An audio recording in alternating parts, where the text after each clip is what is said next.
Hi everyone, thank you for joining us here today. I'm Mickey Feldman-Simon and I am the founder of I Am Back at Work. I am very excited to have you all here today, and I'm also excited to have Kelley and Susan here with us, and they will be presenting to us on opting back in, 3 essential steps for back to work success. A little bit about me. So my background is in HR, recruiting, business development, marketing, and I've taken multiple career breaks throughout my life as well, always successfully returning into the workforce, and I have made it my mission to help other women return to the workforce and basically fulfill themselves, their careers, and reach their full potential. Apart from the I'm Back at Work webinars, and there's over 40 webinars out there that you can come and join and enjoy all the information that we have. There is the weekly blog, and I also provide one-on-one coaching. So reach out and also join our Facebook group. So that's a women-only Facebook group that you can join to basically get daily support in the process of returning to work and afterwards in your career. So now, before I pass it on to Kelley and Susan, I want to make sure that you can all use the webinar panel. So your webinar panel may look like the image on the right where it is all closed up, or the image on the left where it is expanded. And to open and close it, you just click on the orange arrow at the top, and that opens or expands, closes the webinar panel. Now, the webinar panel may be obstructing the view of the PowerPoint for you now, so to move it out of the way, you just click anywhere at the top of the panel, and then you just drag it out of the way. In the last 5 minutes of the webinar, we're going to have a Q&A session. And to ask questions, just click on the gray questions bar, and then type in your questions in the blue rectangle underneath, and we will address all of your questions at the end of the webinar. And now I'm going to turn my video camera off so that you can concentrate on the presentation, and I'm going to pass it over to Kelley and Susan. Thank you, Kelley and Susan. Thank you for having us, Mickey. We're so glad we met you. Yes, yeah, we were just saying before we hopped on how great it is to have so many different options in this space for women who are returning to work, and so many different resources. So we are so thrilled to be to partner with you, of a webinar that you're offering for your community. And my name is Kelley Biskupiak. This is my partner. Yeah, I'm Susan Rietano, Davey, and our company's called Prepare to Launch You. And Kelley and I have a combined 30 years of experience working in the space of women returning to work. And we actually met at a women's conference where we were both the speakers. And Kelley has a background in women's leadership and developing women leaders, both stay-at-home moms and those in the workplace. Really focusing on the foundational work of developing self, the personal development. And my background is more on the professional development side. I work with women and men, mostly women, in transition, mostly women returning to work. And we realized when we first met that we had these complementary practices that could be really powerful if we combined them. Yeah, what we realized very early on is that the return to work is something that is both a professional journey, but it is also a very personal growth opportunity, and marrying those two worlds has really been an exciting thing for us. Yeah. And we're going on 3 years. We just figured that out, which is really exciting. Yeah. And so we thought it would be helpful just to kind of have you understand that we really get where you are, that we would just kind of give you a brief synopsis of our backgrounds. So, yeah, so I started my career in education. I did everything from teaching to consulting to administration, and I ultimately ended up returning to school after I had opted out. I was standing on a street corner in Harlem one day and realized that, you know, my husband was calling me because the sink was stopped up and the nanny was late, and I was 6 months pregnant with my youngest son, that something had to give. And I chose to opt out and take some time away and really spend time with my family. And I know that that is something that not everybody is Right, it's afforded. definitely a privilege. But at the same time, there was sacrifice in that, and I lost parts of myself. And I had wished during that time there had been something to scaffold me back into the workforce and help me during that time. And you know, Prepare to Launch You is a little bit of a dream that the two of us had in our heads. That God, we really wish there had been something out there for us during that time. That's right. So that's my story, and your story's a little different. Yeah, so I started out in the corporate world. I worked for a big Fortune 30 company, one of the earlier tech companies in the mid 80s to the mid 90s. And I had every intention of going back to work. I had a big staff, I had a big job. And when my first son was born, I was just transformed in ways that I hadn't anticipated. And so I ended up, because at the time, the only option was full-time plus or nothing. I chose the nothing over the all. And I have 4 children, Kelley has 3. Over the process of my children being born and, you know, trying to kind of just stay relevant, I was really fortunate to join a firm, the very first firm in the placement area of flexible work, called Flexible Resources out of Greenwich, Connecticut. I was a partner with that firm for, gosh, almost 20 years. And we advocated flexible work. We taught companies how to set up flexible work policies, and then we placed women who are looking to work flexibly into those jobs. And so when Kelley and I met, we were both kind of doing our separate things, and now we've joined together, and we really understand the struggles of the return to work. And the whole idea of this workshop is to help you understand just a few things that you can do to get yourself started. Absolutely. And we wanted just to share with you a picture of our people. Here's our people. So you know that we're telling the truth here about the family. Yes, that's me. Those are my 3 boys, and that's my oldest is next to me. He's Charlie, and there's my youngest son. That's Ben. And then up top in the baseball hat is my son Jack. He's my middle son. He's a middle child through and through. And that's my husband Brian. We are actually high school sweethearts, if you can believe that. That does happen in the world. And we are actually in that picture. We're in Block Island, which is one of our favorite places on earth to be as a family. So, and what about my family is exactly 10 years older than Kelley's. So I have Tucker, the bearded one. He's 25 and he's fully launched, and he's a really cool guy who studies artificial intelligence and writes for a think tank based at MIT. He's really cool. And then Jackson on the far side is an asset manager who's studying for one of his licensing exams right now. Hannah, my daughter, is a senior in college. Who is like minutes away from graduation. Yeah, she's graduating in a week, and she's going to be exploring a career in the medical field. And then my youngest one on the far left is Luke, and he is a freshman, a plebe as they call it, at the U.S. Military Academy at West Point. And in that photo, my husband Bob is between the 2 girls there. And we weren't high school sweethearts, but I wasn't that much older when I met him. And interestingly, that's the photo being taken. That's my mom, Sheila, and my dad, Tom, at her 80th birthday party last January. And my mother is a returner, and so is Kelley. So is mine. My mom got a second master's at 50 and started a private practice at 55 in clinical social work, and she still practices today. Yeah. So we love to tell that little tidbit about our moms. So we're going to jump off now. So you can't see us. We're going to stick right to the meat of it. So let's get up back here. So I want to take you through just kind of some vetting to make sure you're in the right place. We want to make sure you know that this is where you should be today.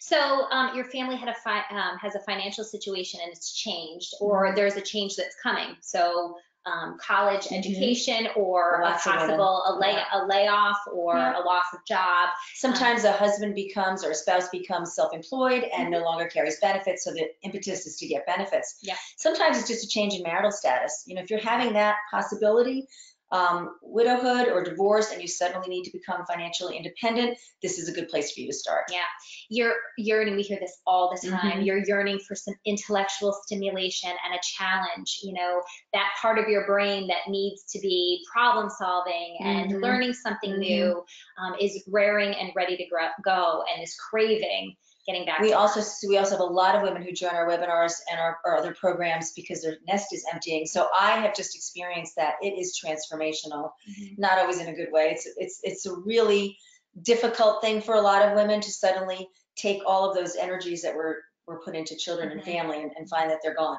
So it's a good time to we start. get a lot of these professional volunteers that now you want to get paid for all of that hard work and effort that you're putting in. And so you are in the right place if you're here. If you're living in service of everybody else and realizing that you've lost parts of yourself and maybe it's time to start paying attention to yourself, this is a good place to start.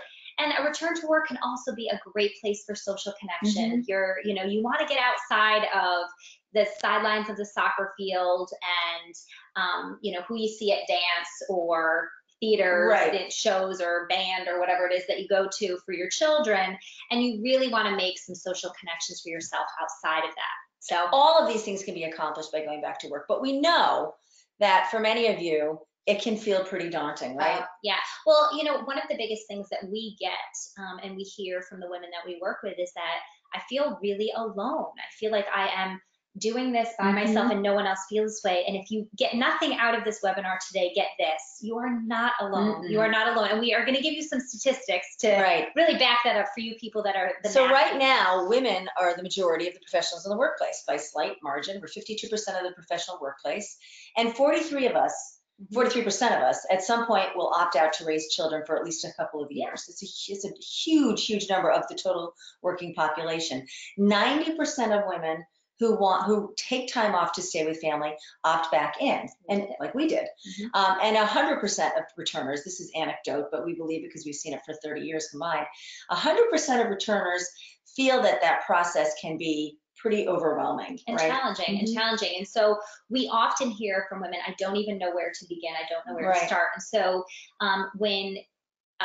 so some of the challenges that we and I would imagine that some of these sound familiar, if not all of them. Yeah. So if you are saying to yourself, my resume is gapped, that is a common thing that we hear. Your skills are dated. You may think, gosh, I was playing in the marketing arena and there's a whole other marketing arena happening now. My skills are dated. Or you don't even know what skills you need. Well, to your point, social media marketing, if you were a marketing executive and that was 10 years ago, now there is a whole new skill set that you could potentially need to know to get back to work. You don't know what you want to do. That is something we hear all the time. Or what you can do. Yes. How relevant are your skills today? You may have lost touch with your professional contacts. That happens often. And in the process of all of this, lost your confidence. We love this one. I don't have time. We hear that a lot. We have time for everybody else but ourselves, so we can nail you on that one. And then, of course, there's the challenge of not even knowing where to start, and that's why we're here today. And what we want you to know is that even if you're saying those things to yourself, that is something that you're saying to yourself, you can overcome every single one of those obstacles. We have seen it. We have worked with people that have done it, and we're going to help you get started on it today. So these are what we believe are the first 3 essential steps in going back to work. And the first one is to focus on you. It sounds so simple, but for people who are focused outward, it's sometimes difficult to focus inward. We as women often can become the visionaries for we're actually really good visionaries for everyone in our lives, and we stop being the visionaries of our own lives. And when we do this, a dangerous thing happens. We don't have a direction and we don't know what direction to go in. And so really taking the time to focus on yourself and create vision for yourself is crucial and important. We're going to dig into that in a few minutes. The second piece is filling the gaps. So there are 2 components to this. One is using the time that you have home in a meaningful way that can help propel you forward when you're ready to go back. And then also accounting for what you've done while you're at home and marketing some of those things to become a reason someone should hire you, not a reason that you should be overlooked. And then the last one is to find your tribe. You need people. The return to work is something that you can't do alone and you should not do alone. And really understanding what your tribe should look like, what roles you want to fill within your tribe is an important and crucial thing. And we are going to cover that today. You got it. So we're going to start. Kelley's going to start us right off with focus on you. So if you have a paper or a pen, you're going to want to get that all situated and ready. And if you don't, just take a minute to go grab something because you're going to definitely want to take some notes as we cruise through this webinar today. And when we talk about focusing on you and building that vision, as I said before, we are visionaries for everyone in our lives. We're visionaries for our children, for our spouses, for our parents, for our communities. And when we stop being visionaries for ourselves, we get out of practice with actually thinking about what is coming next for me? What direction do I want to go in? And when you are talking about a return to work, you have to build a vision. There has to be some, attainable end that you're trying to meet. And it's not always just getting a job, but in the very, very beginnings, what we have come to learn with the women that we've worked with is that it can be a real challenge to even ask this first question. And it is, how do you want to feel 1 month from now? If you're thinking about a return to work 1 month from now, how do you want to feel? Now, here's the thing. If you're feeling a little foggy or cloudy, or maybe you can't answer that question 100%, that's okay. That's actually very normal because you probably are really out of practice focusing on yourself. But write that question down because I do want you to be able to answer it. I'm going to give you a couple other questions just to start to get you thinking about what you want more of anyway. So what motivated you to take this webinar today? What was a motivating factor that you decided, you know what, today is the day, I'm signing up for this webinar, I want to be a part of this, and I've hopped on. So what motivated you to do that? That might inform you as to how you want to feel a month from now. What is making you think about a return to work now?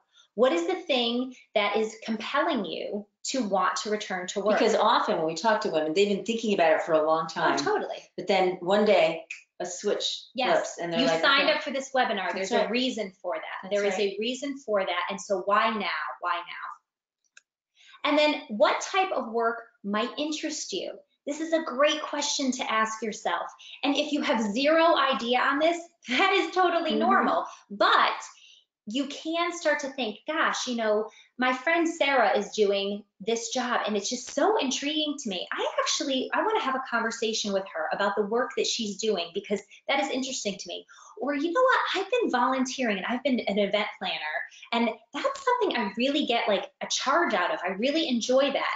That might be work that I want to do in the world. And don't avoid this question because many people we see, especially the people that I see in my private practice that are leaving a job, it's because they've just gone back to a job that they had before because they thought that's what they were supposed to do. Absolutely. Many of us took jobs at 21 or 23 because someone told us, oh, Susan, you're great with words, go be a lawyer. And it may not have been the job that really fulfilled us. And certainly now, 20 or 30 years later, you are a changed person. So even if you think think more deeply, get a little creative on this question. I think it's a really good one. All right, and the last one is, what do you need to let go of in your life to make room for a career? When we hear this one all the time, I'm so busy, I have this going on and I have that going on and I just don't have the time to do. There are things in your life when you are thinking about a return to work, you've got to clear space to do the work it takes to return to work. And you're not going to get yourself back into work if you're not really consciously giving the time, effort, and energy to it and clearing space for it. And I am sure many, many of you out there have extremely busy lives. You need to clear the space for it. So what things, ask yourself that question. What things in your life might need to go? I know for me, I was the president of the PTO and I was very, very involved in the baseball community for my boys. I had to start stepping down and I was letting people down, and that was a really hard thing for me to do, but there was a reality and I had a bigger, greater goal, which brings us back to that first question, which is, how do you want to feel a month from now? That's your vision. If you want to feel differently about your return to work, if you want to feel like you have some forward momentum, then you need to start making space in your life to be able to do that. So 3 things you can do now to focus on you. So number 1 is let go of some things. We just hit that, but we're going to hit it again. It's an important thing. You need to start to clear space like ASAP. Think about it today and act on it tomorrow, or act on it later today. And often people will say, getting a job is a job. Yeah. And it is. You have to make that space. Yeah. And then at the same time, be selective about what you're keeping, because it's going to have purpose. And Susan's going to dive into that in a minute. But be selective, be thoughtful about what it is you are actually keeping in your life, because it could be leveraged into something that could be employable currency for you.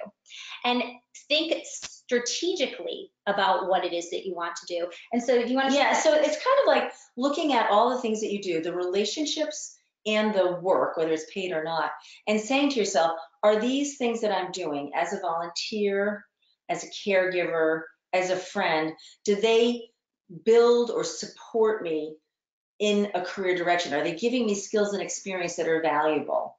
And that does bring us to the next step in our 3-step course here, webinar here, and it's called Fill the Gaps. So there are 2 ways to look at this. The first is, I'm home now with my children, and you watching this webinar might be thinking, I want to return to work in a year or 2. And if that's the case, there's things that you can do right now to maximize your time at home and help anticipate filling those gaps in your resume. And we'll talk about that first. We like to call the experiences that we have outside of regular paid work as job currency. So the first thing to think about is to volunteer strategically. So you give the example of a PTO president, and that's a great one if you want to go into management, if you're looking to be in a leadership kind of role. But if you are a writer, then maybe the job that you really should have on the PTO is the person who writes and edits the newsletter. If you are a financial professional and you want to go back into accounting, or maybe you want to pivot into financial analysis, a better role for you might be treasurer. So thinking about the volunteer work that you're doing and making sure that it is propelling you forward. Take on small projects. I can't tell you how many women I've interviewed over the years when I ask them if they've worked during their time at home. And they say no. They say no. And then I find out, well, you know, my husband owns an oil company and I do the books. Okay, they have a fleet of 12 trucks, and she's doing cost accounting. She's doing, you know, all kinds of fancy work on the financial side, and then finding out that she was also doing the marketing. We had one student who was running large scale events for her sister-in-law's business. Right. And she said she hadn't worked in, you know, she said she hadn't worked in 12 years. But even one day, I had one client who said, well, you know, once a year I edit my neighbor's HR manual because they make updates to it. That's work. Totally. So these are all things that you need to make note of, and you've still got hopefully that pad of paper and the pen handy, so you're jotting a few of these ideas down and you can come back to them later. Keep up with business and industry news. I'm shocked at how many people that were in pretty big corporate jobs, as soon as they step out, they are completely unplugged. They have no idea what's going on. It's important to stay updated on business news. So if you're in business, if you're in social services, to stay on top of what is going on in social services. The key is to make sure that you're not only receiving news that's relevant to your family and your role as a caregiver. So keep up on your news intake. If you're only looking at parenting magazines, maybe pull out some of those old journals or resubscribe, read a Wall Street Journal, or listen to an NPR or a podcast that has relevant news to your industry and your areas of interest. And get those conversations going as well. Start talking about things that transcend mom and family. Stay in or make contact with old colleagues and clients. It's so easy to do that now with LinkedIn and other social media. And try to meet in person or at least by a video call so you can make that kind of face-to-face connection. And then lastly, we see a lot of women like this. They let their licensure lapse during their opt-out years, and then it can be very hard to get relicensed. So keep up with your continuing ed credits. Keep up with the language of your industry, and certainly keep your licenses and your professional memberships. If you belong to like an organization of people in engineering, keep those things going too. So let's say now you really don't want to wait to work in 2 years. You really want to go back to work in the next couple of months. So there are some things that you can do right now to capture what you've been doing during your opt-out year. So on that pad of paper, when this webinar is over, make a list of all the things that you do as a volunteer, as a caregiver, as a homeowner, even those little part-time projects that might just be a day here or there. List them all. Write down all of the work that's involved in each one of these jobs, all the things that you do. And this is like a data dump. If you've ever taken a course in good meeting facilitation, you know, brainstorming does not have room for judgment. Just write it all down. And then think about what value these experiences might have that you could bring to an employer. So the example of the PTO treasurer, you're handling cash, you're setting up an account. You might be setting up a Cube or a Vela or, a Zella or a, what's the other one? The other online payment system, one of those payment systems that you're doing all electronically. You might have a PayPal account that you set up. So you are doing important work. You're using QuickBooks or maybe Excel. These are all what we call job currency. These are skills that employers need. Make notes of all of that. And that's going to help you move forward. You know, one of the things I want to mention here is that Mickey actually has a copy of a free PDF that we wanted to give to all of you, and it's called our Gap Buster Guide. And it is a full PDF that walks you through basically the steps. With a place to capture all the information and some good prompting questions. Yes, so that you can really get a clearer understanding of how to data dump all this information and turn it into employable currency. Sometimes you're not even sure what you do. Sometimes it's good just to ask the people you volunteer with. Completely. You know, when I ran this event, what did I do? And we're not always good at blowing our own horns, but boy, other people will for you. Oh, yeah. And that brings us to our next step, because those people are critical. We call those people that you'll be surrounding yourself during your back to work journey your tribe. So your tribe is the people that are going to support and encourage you in your return to work. Your tribe is everything, everything. And we see this with our students that we work with. We see this with our individual clients that we work with. The people that you put around you are directly related to the success that you have in a return to work. So, but it's not just some random group of people. No, we've actually identified what we think are the 4 key roles. So the first one is the ally, and this is someone who's very close to you, and they've earned your trust, and they can pick you up when you're down, because there are down points of the return to work process, and they can also tell you hard truths. But I want you to hear this about the ally. The ally is someone who has earned the right in your life to weigh in. This is not somebody who you're trying to seek their approval, or you know, they're hard to please. That is not this person. This person is someone who can tell you those hard truths, but it's in service of you. It's in service of your forward momentum and your growth. For me, this is my mom. This is my closest friends from college. Susan, I know it's your sisters for you and your mom. So this is someone who you are going to run things by, and when you're having your bad day, they're going to pick you up. So that's a role you need to have filled in your tribe. Okay? And then the next one is the mentor. The mentor is someone who has a wisdom that they can share with you. This might be someone who is working in an industry that you are seriously considering pursuing a career in, and so you want to learn from them, you want to learn from their experience. This also could be someone who has done the return to work themselves, and you are going to have a conversation with them or be mentored by them to get a better understanding of how do you actually go down this road and how do you move yourself forward. It is this is actually one that we find with our students and people that we work with. They struggle with this one. They really struggle with this one because there's an intimidation factor. I think that's probably what I would say. I think one of the things is where the confidence factor shows up. Oh, this person's too busy. They're not going to have time for me. And it's also just reluctance to ask for help. Oh, 100%. I know. 100%. We love we as help. women, I know, we as women, we're awesome at giving help. We're not so great at receiving help.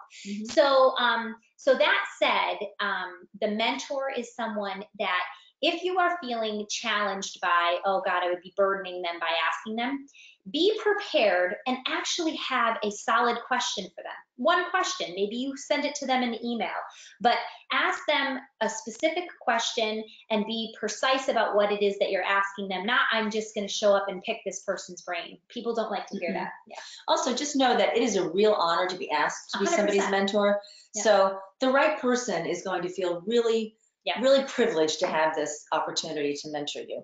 The next role is the connector. And this is that person within your community who knows everybody, maybe somebody who's lived in the community for a long time or has worked in that industry that interests you for a long time. And there's someone who likes you and who is going to be more than willing to make introductions for you. We all know the connector. You all know a connector. I know you do. I know you do. And this is an easy one because you're not asking for a whole lot. You're asking them for names and for just a brief introduction. So this one's usually kind of a fun one to fill. And then the last one is the employer.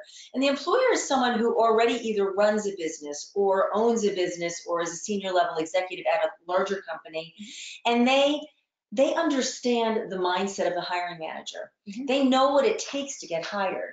And this is a great person to, once you're really ready to go back and you have your polished resume and you know how to present yourself, you've got your elevator pitch and you've got your LinkedIn profile and you're ready to do some interviews. This would be a good person to practice with. Absolutely. This person may have the capacity to hire you at some point, but you're not going to this person to look for a job. You're going to this person to practice and get some wisdom. And this person could be on the sidelines of soccer or at the bus stop in the morning. We've heard more stories of people meeting their future employer at a rainy bus stop, right?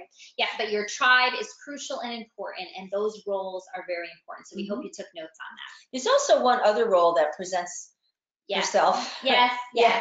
So we just want to make you aware of this because the disruptor is definitely out there. There are people that will derail you or keep you. This could be a friend that's having a really hard time with the thought of you going back to work and she's not ready to do the same. It could be a mother-in-law who's concerned that you're not going to be as available to her grandchildren and her son. Neither of us have mothers-in-law like that. Or it could be the voices inside your head that very rationally say to you that you're too busy, or you don't have the skills, or it would take too long to get the skills. Or you're too old. Here's the deal with the disruptor. You can take a 2% truth from what is being said. A 2% truth to the mother-in-law that's saying that you might not be available as much. And the 2% truth is yes, there will be a shift in this household and things will change. But you don't have to carry the rest of it, the guilt, the feeling of you're not enough. And, the 2% truth in your mind that tells you that you are really busy and you don't have time for this. Yes, the 2% truth is that you are a busy woman. However, you have a bigger, greater goal for yourself. And in order to attain that goal, you are going to have to make room for it. So you can look at the disruptor in an empowered way. What am I learning from this? What is the truth here? And then the rest of it, just throw it away. Just throw it away. Okay, so do you want to go? Yeah, so you might be wondering, what's the timing like? I mean, this is a good time for me to go back to work? And Kelley and I believe that there's no better time for women to be returning to work. So here are a few facts that can hopefully persuade you. Professional women who stay out are out for 3 to 25 years. I would say the majority of our students, what did we decide? I said 17. 17 years is kind of what we've been noticing for our students is kind of being the median. Which makes a lot of sense, we decided, because you probably have somebody going off to college. So either your nest is emptying or you need college money, but it's not too late to return. A recent study found that women, this study was done by Wells Fargo Bank, that women who had 2 or more children were more productive workers than their childless peers. And what's interesting about that is I'm on several boards, I know that if I want something done, I get the working mom to do it. Totally. Because we're efficient, we make decisions, we're not having meetings that we don't need to have. Get out of her way. Get out of her way. This is another interesting statistic as of just last year. 2018, the rate at which Americans voluntarily quit their jobs is at a 17-year high. So what that means is that people are so confident that they can get a job that they are leaving the current job that they have with no other job to go to. This only happens in a very robust market, and right now that's where we are. The percentage of women seeking work or currently working is at a 7-year high. Yeah. And we didn't put the statistic down because we haven't vetted it, but just based on anecdote, and it doesn't take a brain to figure this out, but right now, and we hear this a lot from our male employers that we network with, people are looking to hire women. Absolutely. The Me Too movement has made hiring women a priority for many companies. And things like a gapped resume, skills that might need a little bit of remediation, maybe a little bit of lack of knowledge of current trends. Those things are just so easy to overlook right now, because at the end of the day, companies are looking for smart, curious people that they can train and who will add to their culture. And I'm sure that's many of you out there. Mm-hmm. So if you feel like it's time to go back to work. We are going to tell you a little bit about what we do and what our company does. So, and we know that it can be a very lonely process. Yeah. And one of the advantages of using sources like the webinars that Mickey offers or engaging with a company like ours is that then you have guides and you have people to help you through. So just in brief, what we offer, we have a very robust website which has lots of free content, videos with answers to commonly asked questions, links, blog posts, etc. And our address is right there. Yeah, we do a Facebook Live every week at 11 o'clock on Mondays. Yep. And we are always talking about trends that are happening for women who are returning to work, or what is happening for a woman who is thinking about a career change. And answering pressing questions that we hear from our followers as well. Then we also have an introductory mini course that takes sort of what we covered today and does a real deep dive into it. There are downloadable templates, there are videos that go along with it, and it's about 1 hour of work, I think we figured out, maybe a little bit more. It costs $49. And for people in this webinar who choose to sign up for that introductory course, each one of you will be eligible for a one-on-one coaching call, a video coaching call with Kelley and me after you've completed the course to kind of unpack what you've learned and decide where you go from there. And then the last thing that we have is our signature Prepare to Launch You course. That is a soup to nuts. You can read about that on our website. It takes you from the very beginning stages of a return to work all the way to negotiating offers and whatnot. But you can read all about that on the Prepare to Launch You website. Because we want to spend the rest of our time hearing your questions. So we're going to turn our camera back on. There we go. And Mickey will be back, and Mickey's going to be our facilitator. She's going to help us decide which questions we're going to answer. So welcome back, Mickey. Thank you, and thank you very much, Kelley and Susan, for all the thorough information. I think that people have a lot of things to think about. And the Resume Gap Buster, the document that you mentioned, so I will be sharing that on the I Am Back at Work Facebook group. So just so you're aware, there's a Facebook, there's an I'm Back at Work page and a group. This will be on the group, not on the page, okay? Thanks, Mickey. And now I want to open it up for everybody to ask questions. So please type in your questions as we sort of wrap things up. And Helen is asking, what is your advice on how to talk about the career gap? Okay. So we touched on it a little bit today. I think the first thing is, and this goes really with any type of question that might be somewhat delicate territory, is just own it and be honest. Totally. So I don't believe in trying to use a functional resume to hide dates. Eventually people are going to know that you've been out of work. So own it, but own it in a way that is confidence building. And so taking a look at those things that you've done. And so here's an example. Let's say like your children went to Cherry Brook Elementary School. So I could put on my resume that, Cherry Brook Elementary School, pie making volunteer and recess duty volunteer. Just the language that I've used there has minimized what I did. So I would change that into, Kelley lives in Canton, Connecticut, Canton Public Schools, academic enrichment volunteer. That sounds so much better. So one way to account for those years is to make sure that those volunteer experiences that you are representing on your resume, and they do belong there, just use language that sounds more professional than maybe the kind of the language, the common vernacular that you might use when you're talking to someone in the bus line. Yes, and I think beyond that, own it because it has a lot of value. and talk to the people that you volunteered with. If you're feeling like, oh, that I didn't really do much, talk to the people that you volunteered with. You did, and they're going to remind you of what you did. Oftentimes when we take a look at our strengths, and we do this in our course with our students, we as people are not good at defining our own strengths. The people around us are great at giving us a better understanding of what our strengths are. So tap into the people around you and ask them, well, what did I do during this gap time? Sit down with your spouse or close friends or people that you volunteered on committees with and ask them to give you feedback. You will feel more empowered in your own language when you're speaking about that gap in your resume. That's right. And I couldn't agree more. I think one sort of think about it as, I call it work language or professional language, rather than sort of how we sort of just describe the little things that we do here and there. And it sounds so different, and you become accountable when you come in and you say it as a fact that you're proud of taking the time off, rather than, oh, I took time off. And that was valuable time. It was valuable. But also, behind your decision and own it, right?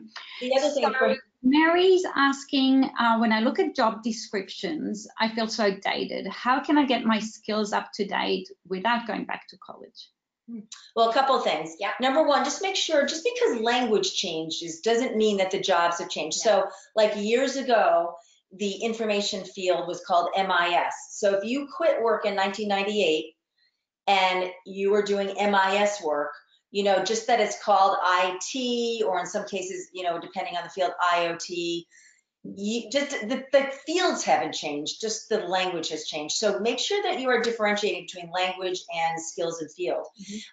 There is a lot of great education out there. I'm a big fan because I think I learn better with some type of human connection. If you look at your local high school or high schools in your area, the continuing ed programs that I see just in our area of Connecticut are really robust and really high quality and low cost.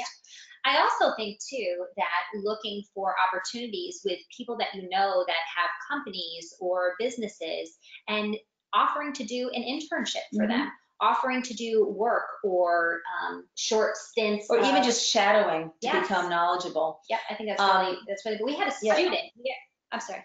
I'd add to that. So I think a lot of the internships, people call them returnships today, and companies do see value in having that life experience that you are bringing in. The other part is there's a lot of free resources out there, whether it's Coursera, Udemy, and when you go in for a job interview and you're showing that you are proactive and that you've identified some skills that you're missing, but you've taken steps and you're showing that you can learn, that you're interested, that is worth so much more sometimes than even knowing that stuff, but showing your ability to learn, to be coachable, to be proactive. Another source, Mickey, is LinkedIn Learning. They bought lynda.com a couple of years ago, which was the biggest provider of online. If you're a LinkedIn premium customer, then you have access to their full library, and it is vast. It is vast. There's a lot. I agree. There's so many free resources out there that are available today, and there can always be a good start, and then move on. And the last thing I would say to Mary's question is just this. I think there have been studies done that women will only apply for jobs if they meet 90% of the job criteria, where men will apply if they meet 40%. You know, somewhere in between is a sweet spot. I usually think about 60%. Don't think that because you see a job posting and there's a lot of unfamiliar language on there, and there are skills on there that you don't have, that you need to meet all of the job criteria. At the end of the day, every hire decision is reduced right down to, do I want to see this person every day? Right, I couldn't agree more, and I see that all the time with women applying, and there's so much, sometimes you just don't know what's behind it. And are they thinking of a different hire in a few months? Do they have something else that they would like you to do, and something else in your background is just like you are the right person, and that at the end matters more. So definitely apply. So now we have thank yous coming in, and I wanted to thank you, Kelley, and Susan again as well. And thank you everybody else for joining us, and I hope you join us. Thank you, Mickey, for having us. We really enjoyed this today. Thank you. Bye-bye, everyone. Bye.